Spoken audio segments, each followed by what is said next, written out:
दोस्तों आजकल आप मीडिया में सोशल मीडिया पर जहां देखो कत्लेआम देख रहे हैं और वो कत्लेआम जो बीवियों ने प्रेमिकाओं ने प्यार के हाथों मजबूर होकर अपने पति के अपने प्रेमी के कर डाले।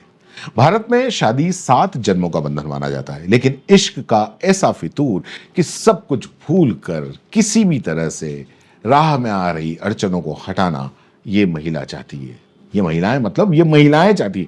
दोस्तों आज आपके सामने राजस्थान के वो 7 कांड रख रहा हूं जो राजस्थान से जुड़े हुए हैं, जो मेरठ कांड से काफी पहले हो चुके हैं। मेरठ कांड मतलब आप समझ गए ना, वो नीले ड्रम के अंदर जो बंद कर दिया था वो उससे काफी पहले हो गए। भले ही अभी मेरठ का जो कांड है, मुस्कान वाला कांड, वो सुर्खियों में हो।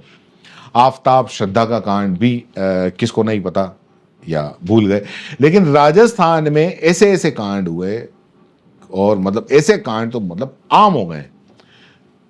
और ये वो कांड हैं जो प्यार में सबसे खौफनाक अंजाम को साफ साफ दिखाते हैं। और तभी किसी ने कहा है ना, लगता है कि राजस्थान के पति सौरभ से ज्यादा मासूम और पत्नियां मुस्कान से भी ज्यादा खतरनाक है। और ये प्यार इश्क मोहब्बत भी कमाल है। इस खेल में बड़े बड़े सूरमा जमींदोज हो गए, कहीं छोटे मोटे आशिक कुर्बान हो गए, तो कहीं किसी की चाहत पूरी हुई, तो कहीं किसी को चाहने में किसी की जिंदगी अधूरी रह गई। और प्यार के इस खेल को कोई जान से गया तो कोई जान लेने वाला बन गया। दिल्ली में आफताब श्रद्धा के बाद में फिलहाल इस खेल में सबसे बड़े खिलाड़ी हैं तो वो मेरठ की मुस्कान और साहिल। यहां भी प्यार था लेकिन अंजाम वही हुआ। मुस्कान ने साहिल के साथ मिलकर जिस तरीके से सौरभ को रास्ते से हटाया, वहां ये बताने की जरूरत नहीं कि जब इंसान की चाहत बेकाबू हो जाए तो अंजाम यही होता है।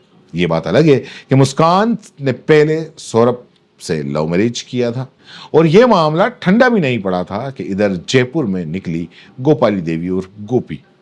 गोपी भी ठीक वही करती है जो मुस्कान ने किया। वो मुस्कान ने ड्रम के अंदर पैक किया था और गोपी देवी बोरे के अंदर पति की लाश भरकर लेके गई। गोपी अपने आशिक के साथ में पूरे शहर में घूम गई पति की लाश को लेकर, किसी को पता भी नहीं चला। राजधानी जयपुर में दिन दहाड़े एक औरत अपने आशिक के साथ में पति की लाश लेकर घूमती है और लोग बस देखते रह गए।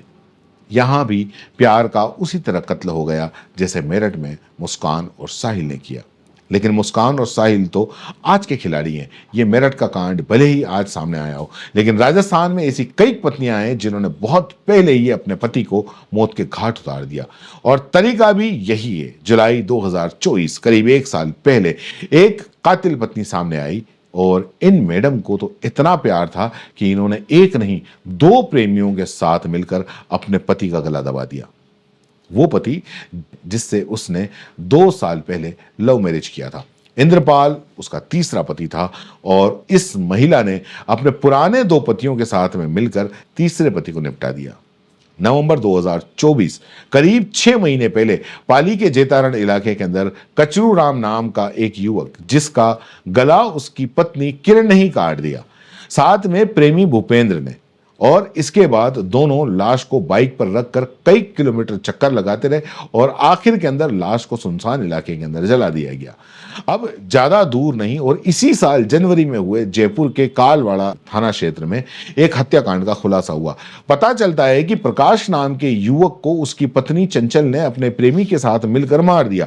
चंचल ने प्रेमी राकेश से जहर मंगवाया, जबरन प्रकाश को जहर पिलाया और लाश को ठिकाने लगा दिया। इधर जयपुर में प्रकाश मरा, उधर जनवरी में बूंदी में एक और पति अपनी पत्नी के हाथों मारा गया।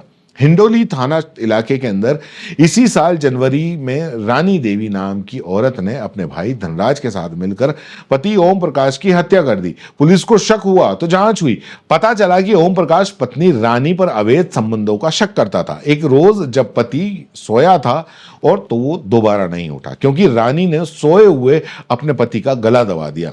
जब थोड़ा पहले चले तो साल था 2022 का नवंबर का महीना। जोधपुर में एक पति अपनी पत्नी को छूने जा रहा था, तभी पत्नी ने उस पर हमला कर दिया। हमला हुआ पत्थर काटने के कटर से। पहले पति घायल हुआ और फिर उसकी लाश 20 अलग अलग टुकड़ों में अलग अलग जगह मिली। ये लाश थी राजस्थान सरकार के एक सहायक कृषि अधिकारी की। हत्या का कारण शादी के 7 साल तक सीमा अपने पति चरण सिंह को खुद को टच तक नहीं करने दिया और बाद में पता चला कि सीमा का अपनी बहनों और सहेलियों से समलैंगिक रिश्ते थे। अंग्रेजी में लेस्बियन भी कह सकते हैं और यही कारण था कि उसने अपने पति को मार दिया। अब करीब महीने भर पहले बांसवाड़ा में एक हत्याकांड का खुलासा हुआ, वो भी तब जब पुलिस किसी मिसिंग केस को जांच रही थी। पता चलता है कि अरविंद नाम के शख्स ने उसकी अपनी पत्नी ने ही जीजा धनपाल के साथ मिलकर डंडों से पीट पीट कर मार दिया। उसके बाद पतिदेव को अपने ही घर में दफना कर टॉयलेट बनाकर चुनवा दिया और उसी घर में कई महीनों तक जीजा के साथ में अय्याशी भी चलती रही। और अब अंत में नवंबर 2022 में भरतपुर का एक कांड, ये कांड तो शायद सबसे खौफनाक था, जहां पत्नी सीमा ने अपने पति पवन को प्रेमी भूपेंद्र के साथ मिलकर मार दिया। जब लाश को ठिकाने नहीं लगा पाई तो घर में ही बेड बॉक्स के अंदर जो था उसके अंदर छुपा दिया। इसके बाद रीमा उसी पर बैठ कर खीर पूड़ी खाती है जिसके अंदर उसके पति की लाश है। कुछ दिनों बाद वो सावित्री का व्रत आता है तो रीमा मैडम मरे हुए पति के लिए व्रत भी रखती है, लेकिन न जाने किसकी लंबी उम्र की दुआ मांग रही थी, पति या आशिक की। अब सब देखकर यही शेर याद आता है कि हमसे कोई ताल्लुक खातिर तो है उसे, वो यार बावफा न सही बेवफा तो है।